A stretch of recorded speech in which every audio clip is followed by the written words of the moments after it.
Olivia Chen never imagined that a simple brown leather journal would become the catalyst that would transform her entire existence. At 24 years old, she had crafted a life of careful invisibility. Every morning, she arrived at Sterling Industries before the sun fully rose, her dark hair pulled into a neat bun, her modest dress perfectly pressed. She was the kind of employee who blended into the background, efficient and unnoticed. That was exactly how she preferred it. The journal was her only indulgence, a place where the real Olivia existed. Between those pages, she wasn't the timid assistant who barely spoke above a whisper. She was a woman with dreams, desires, and a heart that beat wildly for a man who would never see her as anything more than employee number 342. The man who commanded rooms. James Thornton was everything Olivia was not. At 36, he had built Sterling Industries from a struggling startup into an empire worth billions. He moved through the office towers like a force of nature, his presence announced by the sudden straightening of spines and the hushed whispers that followed in his wake. With sharp features, steel-gray eyes, and an intensity that could cut through excuses like a blade through silk, he was intimidating perfection. Olivia had worshipped him from afar for 2 years.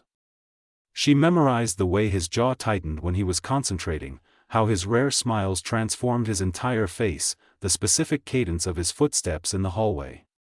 In her journal, she wrote letters she would never send, confessions she would never speak. She wrote about stolen glances across conference rooms, about the fantasy of what it would feel like to have his attention focused solely on her. And in her most vulnerable moments, she wrote about her deepest, most impossible dream, carrying his child, creating a family with the man who represented everything she had ever wanted. It was foolish. It was childish. It was the safest place for her heart to dream because it could never become real. The woman with sharp ambition. Victoria Hayes had joined Sterling Industries 6 months ago, arriving with impeccable credentials and an even more impressive wardrobe. She was everything the business world celebrated: confident, aggressive, polished. She had targeted Olivia almost immediately, recognizing vulnerability the way predators recognize prey. Under the guise of friendship, she had wormed her way into Olivia's trust, learning her insecurities, her fears, her routine. What Victoria truly wanted was advancement, and she had set her sights on becoming James Thornton's executive assistant. The only obstacle was that the current assistant, Margaret, had recommended Olivia for the position when she retired. Victoria needed to eliminate that possibility, and she needed ammunition. The day everything shattered. The morning started like any other. Olivia had her journal with her because she had written in it during her train ride to work, a habit she maintained to process her thoughts before the day began. She placed it in her desk drawer, or at least she thought she had. The truth was, in her rush to respond to an urgent email, she had set it on the edge of her desk, partially hidden beneath a stack of reports. When the fire alarm sounded for the mandatory quarterly drill, the entire floor evacuated. Olivia joined the stream of employees heading toward the stairwell, not realizing she had left her entire heart exposed on her desk. Victoria had been watching. She always watched. When she saw the journal, curiosity pulled her forward like gravity. She told herself she would only peek at one page, just to see if there was anything interesting. What she found was so much better than she could have imagined. Page after page of confessions. Olivia's handwriting, usually so neat and controlled, became wild and passionate when she wrote about James. There were descriptions of his hands, fantasies about his voice, and then, buried deeper, the confession that made Victoria's heart race with opportunity. Olivia wrote about wanting to have James's baby, about imagining a little boy with his father's eyes, about the impossible dream of being connected to him forever through a child. It was perfect. It was devastating. It was exactly what Victoria needed. The climb to the top floor. Victoria made copies of the most damning pages before marching straight to the executive suite. She bypassed the assistant's desk with practiced confidence, knocking on James's door with purpose. Inside his office, a space of glass and steel that overlooked the entire city, James looked up from his computer with mild irritation. He didn't appreciate interruptions. Victoria placed the copied pages on his desk with theatrical concern. "Mr. Thornton, I found something that I believe you need to see. It involves one of your employees and some very inappropriate content about you. I'm bringing this to your attention because I care about the integrity of this company." James picked up the pages, his expression unreadable as he scanned the handwritten words. Victoria watched his face carefully, expecting shock, perhaps anger, maybe disgust. Instead, she saw something she couldn't quite identify. His eyes moved over the words slowly, and when he finally looked up, his gaze was calculating rather than emotional. "Where did you get this?" His voice was dangerously quiet. "From Olivia Chen's desk. I believe she's one of the junior project coordinators. I thought you should know what kind of person is working here, having these kinds of fantasies about her boss. It's clearly unprofessional and concerning." James tapped his fingers on the desk, a habit he had when his mind was working through a problem. "Leave these with me. And Victoria, if I find out you've shared this information with anyone else, your employment here will be terminated immediately. Do you understand?" The ice in his tone made Victoria's stomach drop, but she nodded quickly and left, her vindication feeling somehow hollow. The summons. Olivia returned from the fire drill to find her drawer open and her journal missing. Panic seized her chest like a vice. She tore through her desk, her bag, the surrounding area. Nothing. Her hands shook as the implications crashed over her. Someone had taken her most private thoughts. Someone had read her confessions. The phone on her desk rang, making her jump. It was Margaret's voice, professional and distant. "Miss Chen, Mr. Thornton would like to see you in his office immediately." The walk to the elevator felt like a march to execution. Other employees gave her curious looks, somehow sensing that something significant was happening. When the elevator doors opened on the top floor, Olivia's legs barely carried her forward. James's door was slightly open. Through the gap, she could see him standing by the window, hands clasped behind his back, looking out over the city. And there, on his desk in plain view, was her journal. She wanted to run. She wanted to disappear. Instead, she knocked softly and stepped inside when he turned and gestured for her to enter. The door closed behind her with a soft click that sounded like a cell locking. The silence stretched between them, heavy with unspoken words. Finally, James spoke, his voice carrying none of the judgment she expected. "Olivia Chen. We need to have a very interesting conversation." Olivia stood frozen in the center of James Thornton's office, her entire body trembling like a leaf caught in a storm. The journal on his desk seemed to pulse with accusation, every secret she had ever written now exposed under the harsh light of reality. She wanted to speak, to explain, to apologize, but her throat had closed completely. All she could do was stand there, drowning in humiliation while James studied her with those penetrating gray eyes. He walked slowly back to his desk, each footstep measured and deliberate. When he sat down, he gestured to the chair across from him. Olivia's legs moved automatically, carrying her forward even though every instinct screamed at her to flee.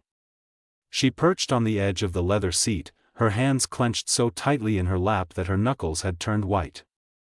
James picked up the journal, turning it over in his hands almost thoughtfully. The gesture was gentle, which somehow made everything worse. Olivia had expected anger, disgust, perhaps even cruel laughter. This careful consideration was far more terrifying because she couldn't predict what would come next.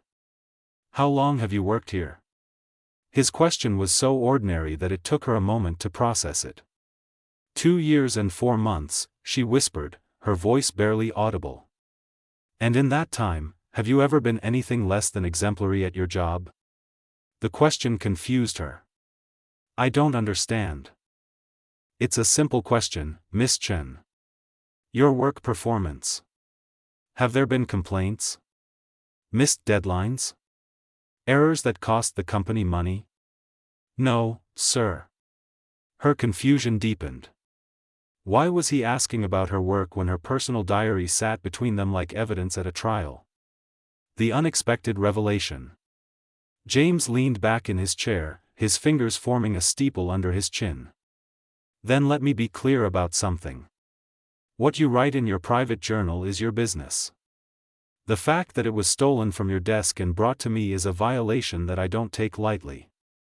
Victoria Hayes will be dealt with appropriately. Relief flooded through Olivia so suddenly that tears sprang to her eyes. He wasn't going to fire her. He wasn't going to humiliate her further. But before she could thank him, he continued speaking, and his next words changed everything. However, what you've written has presented me with an unusual opportunity to solve a problem I've been struggling with for months. He paused, seeming to choose his words carefully. I'm going to share something with you that very few people know. My father, Robert Thornton, passed away 18 months ago. Olivia nodded. The entire company had mourned the loss of the founder. What wasn't made public was a clause in his will. He was an old-fashioned man who believed that family legacy was everything. According to the terms of his trust, I have until my 37th birthday to either be married or have a biological heir. If I fail to meet this requirement, controlling interest in Sterling Industries passes to a board of trustees, and I become little more than a figurehead in the company I built. The words hung in the air between them. Olivia's mind struggled to understand why he was telling her this. I have 6 months left, James continued, his voice taking on a harder edge. I've explored every conventional option. Marriage to someone in my social circle would be a disaster waiting to happen. These women see dollar signs, not partnership. Surrogacy arrangements come with legal complications that could take years to resolve. Adoption doesn't satisfy the biological requirement of the will. He stood up and walked to the window again, his silhouette sharp against the afternoon light. And then your diary lands on my desk. A young woman who works for my company, who has proven herself to be trustworthy and competent, writing about her desire to have my child. The timing is almost absurdly perfect. The proposal that shattered dreams. Olivia felt the room tilt around her. Surely he couldn't be suggesting what she thought he was suggesting. It was impossible. It was insane. James turned to face her, his expression all business. I'm offering you a contract, Miss Chen. You would carry my child. During the pregnancy, you would have access to the best medical care available. You would live in a secure location of my choosing, with every comfort provided. After the birth, you would receive $10 million, along with a binding non-disclosure agreement. The child would be raised by me, with my resources and my name. You would be free to pursue whatever life you choose, anywhere in the world. Each word was like a knife cutting away the fantasy she had built in her journal. He had taken her most intimate dream and transformed it into a cold business transaction. There was no love in his voice, no emotion beyond the calculated assessment of a problem and its solution. He was offering her exactly what she had written about, but stripped of everything that made it meaningful. You're asking me to have your baby and then give it up? Her voice cracked on the last word. I'm offering you financial security for life in exchange for 9 months of your time and a biological function. Many women would consider that an extraordinary opportunity. Many women didn't write in their diary about loving you. The words escaped before she could stop them, and immediately she wished she could take them back. Something flickered across James's face, too quick for her to identify. Love is a chemical reaction in the brain, Miss Chen. It fades. Money and security don't. I'm offering you something tangible in exchange for something you've already expressed wanting. Olivia closed her eyes, and suddenly she was 12 years old again, standing in a hospital corridor that smelled of disinfectant and death. Her mother had just passed away from cancer, leaving her with a father who worked 3 jobs to keep them afloat. She remembered the fear of not knowing if they would make rent, the shame of wearing the same clothes to school week after week, the constant anxiety that one more disaster would destroy them completely. She had pulled herself up through scholarships and part-time jobs, fighting for every opportunity. The position at Sterling Industries had been her greatest achievement, proof that she could build something stable. But stability wasn't the same as security. She still lived paycheck to paycheck, one emergency away from everything falling apart. $10 million would mean never being afraid again. It would mean she could help her father retire, could pursue education, could breathe without the constant weight of financial anxiety crushing her chest. It was more money than she could earn in 10 lifetimes doing what she did now. But it also meant giving up a child.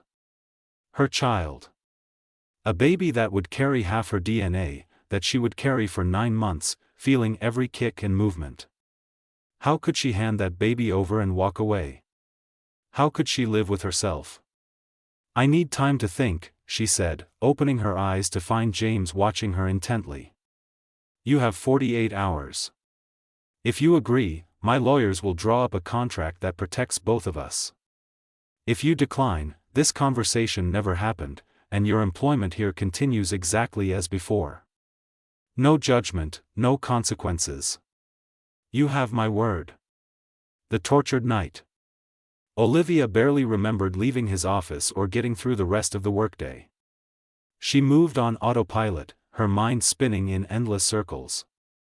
When she finally got home to her small studio apartment, she collapsed on her bed and stared at the ceiling until darkness fell. The rational part of her brain laid out the arguments clearly. This was a business arrangement. James had been honest about his motivations. She would be compensated generously for her time. Women became surrogate mothers for strangers all the time.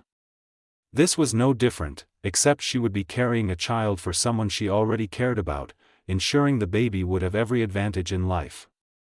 But the emotional part of her screamed in protest. This wasn't some stranger's child. This was the baby she had dreamed about in her journal, the little one she had already named in her fantasies. How could she carry that life inside her and then walk away? How could she know that somewhere in the world, her child was growing up calling someone else mother? She pulled out her phone and stared at her father's contact information. She couldn't tell him the truth, but she needed to hear his voice. When he answered, the warmth in his tone almost broke her. "Livy, sweetheart, what's wrong? You sound upset." "Just a long day, Dad. How are you feeling?" He had been complaining about his back again, the result of years of manual labor. "Oh, you know me. Still kicking. Though the doctor says I should consider retiring in the next few years." Can you imagine? Me, retired? He laughed, but she could hear the weariness underneath it. They talked for 20 minutes about nothing important, and when they hung up, Olivia felt the weight of responsibility settle even heavier on her shoulders. Her father would never ask her for help, but she knew his savings were minimal. He had spent everything making sure she could go to college. The thought of him working until his body gave out made her physically ill. The grandmother's wisdom. The next morning, Olivia did something she rarely allowed herself. She called in sick and took the train to visit her grandmother, her mother's mother, who lived in a small house 2 hours outside the city. If anyone could help her navigate this impossible choice, it was the woman who had raised her mother to be strong and compassionate. Grandmother Rose was 82 years old, with silver hair and eyes that missed nothing. She took one look at Olivia's face and put the kettle on for tea before asking a single question. They sat in the kitchen that smelled of cinnamon and old wood, and slowly, carefully, Olivia told her everything. She expected shock or judgment. Instead, her grandmother listened quietly, occasionally nodding, her weathered hands wrapped around her teacup. When Olivia finished, silence filled the kitchen for a long moment. "Let me tell you something about your mother," Grandmother Rose finally said. "When she was pregnant with you, the doctors told her there were complications. They said carrying you to term would be dangerous, that she should consider other options. Your father and I begged her to listen. But she looked at us and said, 'This is my daughter. I'll fight for her.'" Tears slipped down Olivia's cheeks. She fought for 9 months, and she gave you life. Then she fought for 12 more years before the cancer took her. She never regretted a single moment, even the hard ones, because love isn't about easy choices. It's about choosing what matters most, even when it costs you everything. But grandmother, this is different. He doesn't love me. He's offering me money, not a future. The old woman reached across the table and took Olivia's hand. Then the question you need to ask yourself is this: what are you really afraid of? Giving up the baby, or giving up the dream of something more? The answer takes shape. Olivia stayed with her grandmother that night, sleeping in her childhood bedroom under quilts that her mother had made. In the quiet darkness, she finally allowed herself to face the truth. She had spent 2 years building a fantasy around James Thornton, imagining a romance that existed only in her mind. He had never given her any indication that he saw her as anything more than an employee. Her diary confessions were the wishes of a lonely heart, not a blueprint for reality. But this offer, cold and transactional as it was, gave her something tangible. Financial security for herself and her father. The knowledge that her child would grow up with every advantage, loved and cared for by a father who wanted them desperately enough to propose this arrangement. And perhaps most importantly, the chance to move forward with her life instead of remaining frozen in a fantasy that would never come true. It wasn't the fairy tale she had written about. It was something harder, more complicated, and infinitely more real.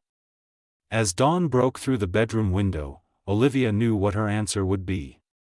She picked up her phone and typed a simple message to James: "I'll do it. We need to talk about the details." His response came within minutes: "My office. Monday morning. 9 o'clock. And Olivia, thank you." She stared at those last 2 words, trying to find emotion in them and finding only courtesy. This was who James Thornton was, a man who saw problems and solutions, not romance and destiny.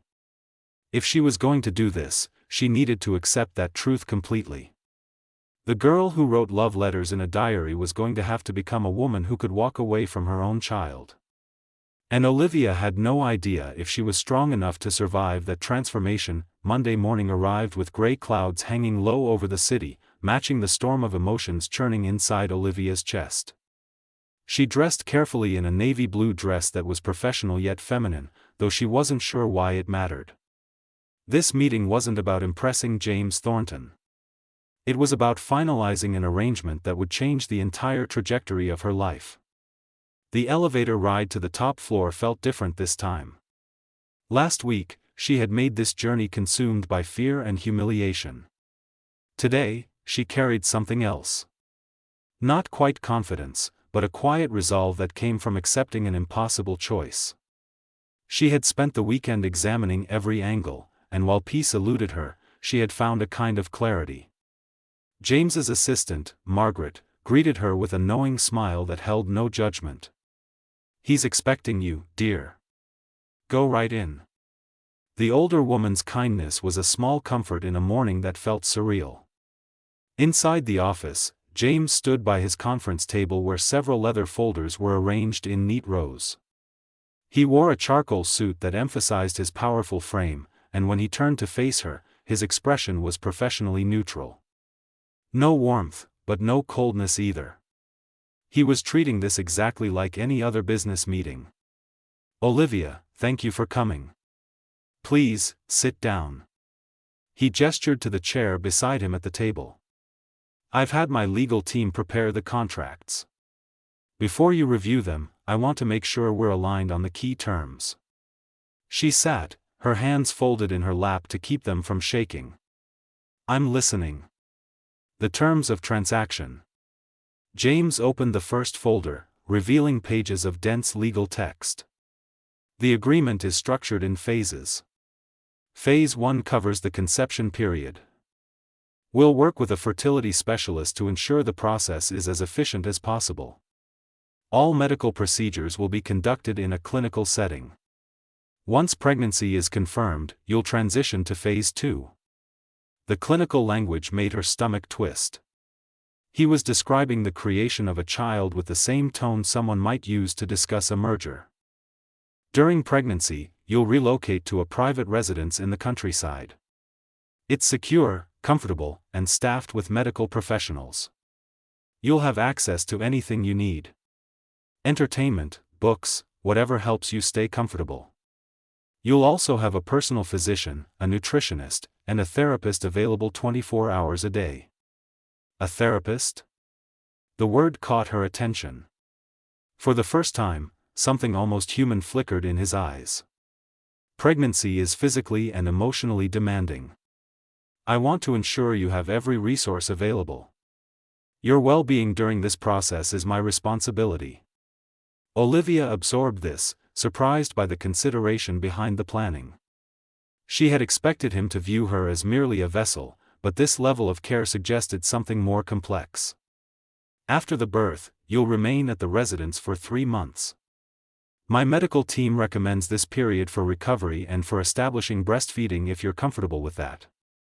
During this time, I'll be present to begin bonding with the child. After 3 months, you'll receive your compensation and be free to leave. The finality of those last words hung in the air. Free to leave. Free to walk away from the baby she would have carried and nursed. Free to start a new life with money but without the child who would forever be a part of her. The question that changed everything. Olivia stared at the contract, the words blurring together. Can I ask you something personal? James looked up, his expression guarded. Go ahead. Why don't you want to get married? Wouldn't that be simpler than all of this? The question seemed to catch him off guard. He was quiet for a long moment, his jaw tightening in that way she had memorized from 2 years of observation. When he finally spoke, his voice carried an edge of something raw beneath the professional veneer. My father's marriage was a battlefield. My mother married him for his money and spent 30 years making him miserable. I watched him sacrifice his happiness for the sake of appearance and legacy. When he died, she didn't shed a single tear.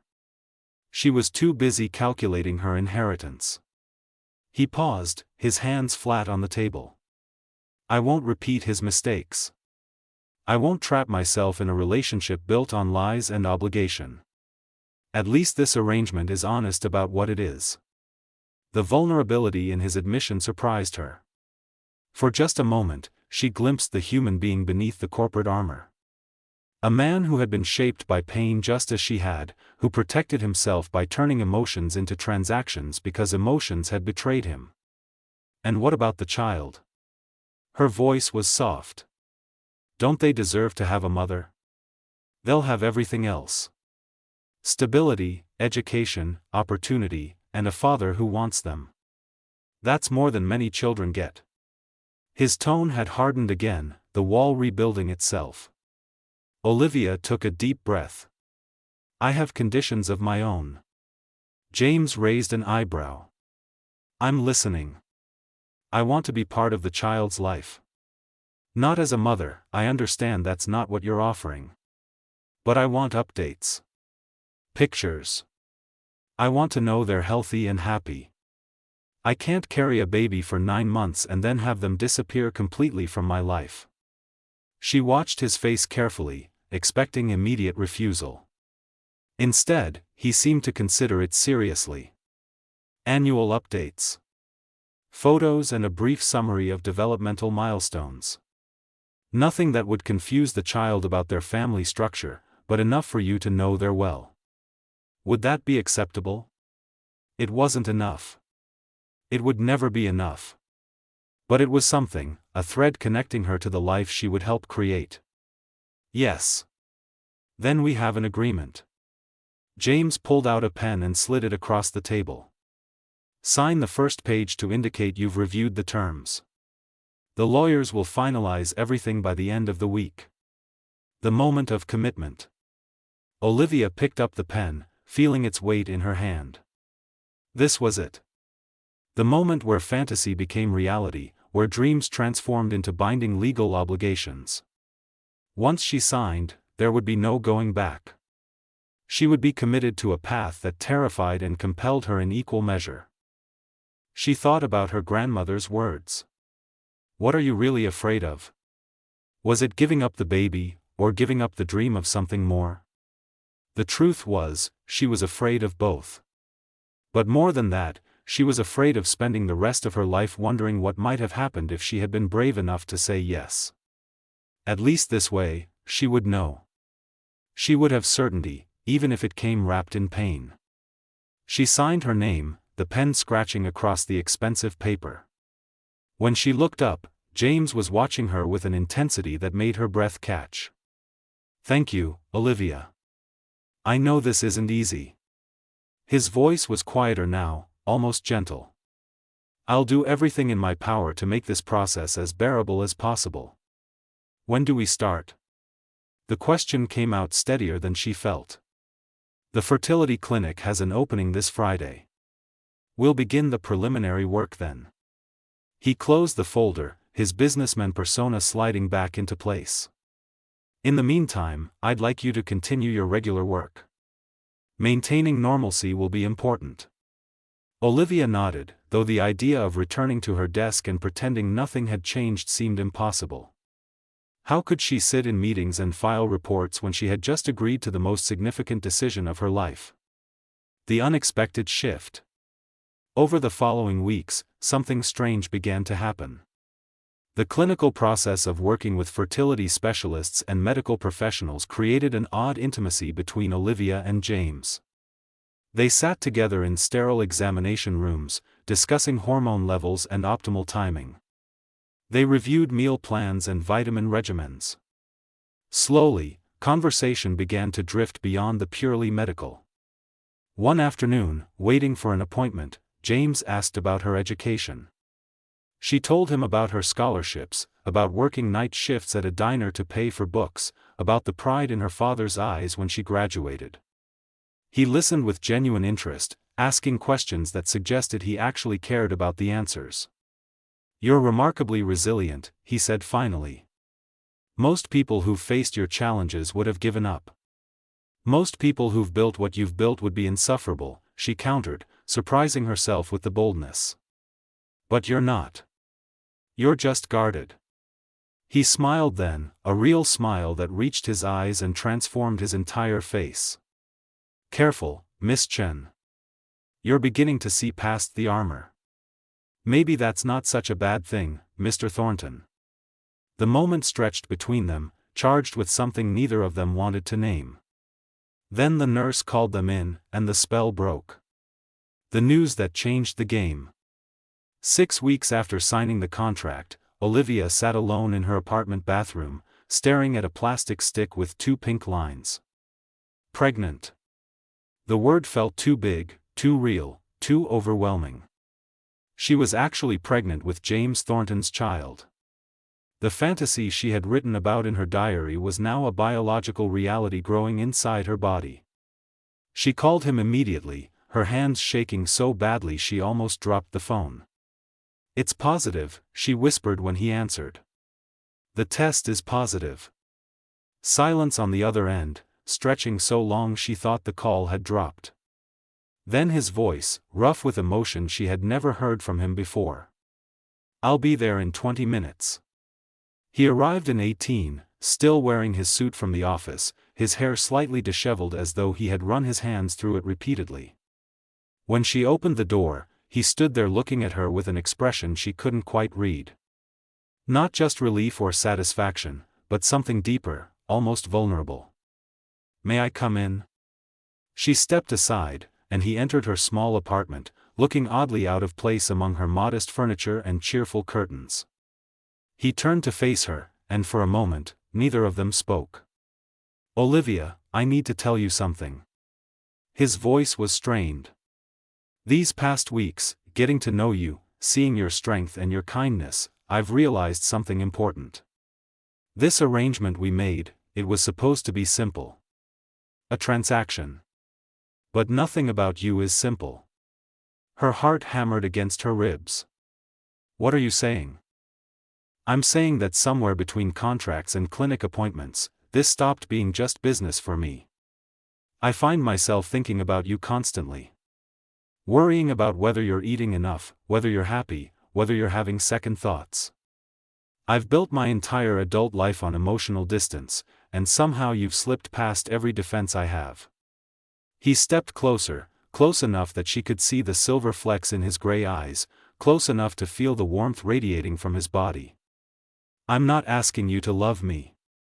I know I've given you every reason not to. But I'm asking if we could try for something more than what we agreed to.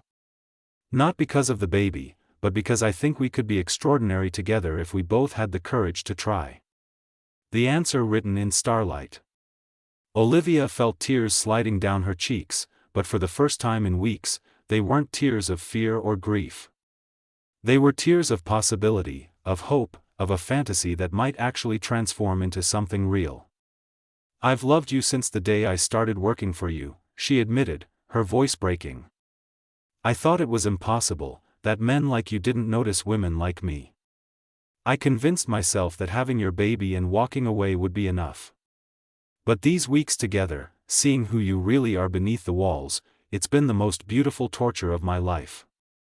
James reached out slowly, giving her every opportunity to pull away. When she didn't, he cupped her face in his hands, his touch impossibly gentle.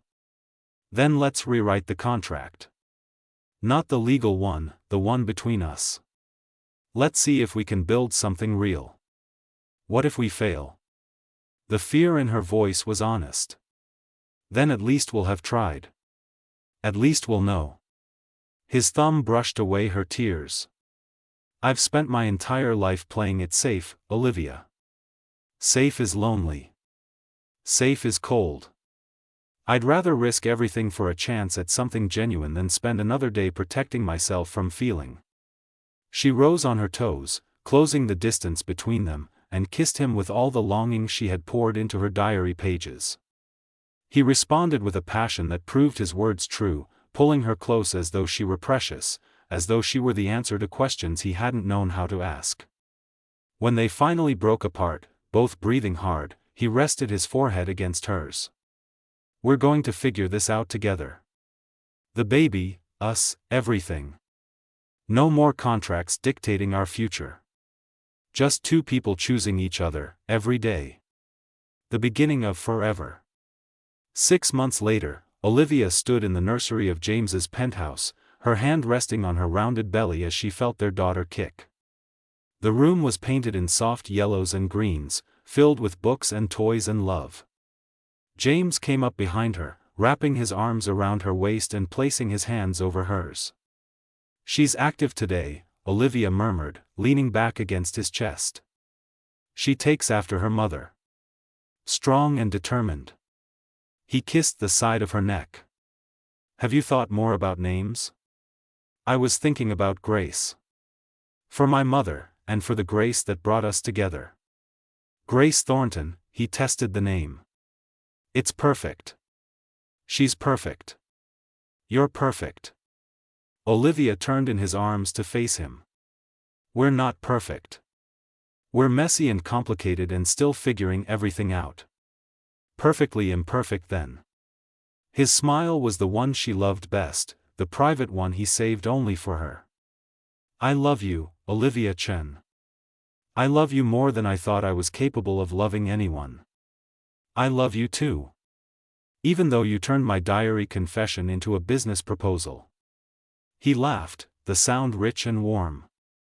In my defense, I had no idea how to process emotions at the time.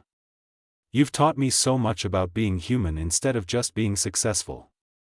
As night fell over the city, they stood together in the nursery that would soon hold their daughter, two people who had found each other through the most unlikely circumstances. The diary that had been stolen, the confession that had been exposed, the contract that had been signed, all of it had led to this moment. To love growing in unexpected soil, to a family being born from honesty and courage. Victoria Hayes had been quietly fired 3 weeks after stealing the diary, her ambition finally costing her everything. The company rumor mill had buzzed about James Thornton's surprising relationship with a junior coordinator, but eventually, the gossip faded. What remained was the truth visible to anyone who saw them together, two souls who had chosen vulnerability over safety, who had dared to transform a transaction into a love story. Olivia's grandmother had been right. Love wasn't about easy choices. It was about choosing what mattered most, even when it cost you everything. Even when it meant risking your heart for the possibility of something real. In the end, the diary had revealed more than just Olivia's secrets. It had revealed the truth that both of them needed to hear, that beneath the armor and the fear, they were just two people desperate to be seen, to be known, to be loved exactly as they were. And that was the greatest story of all.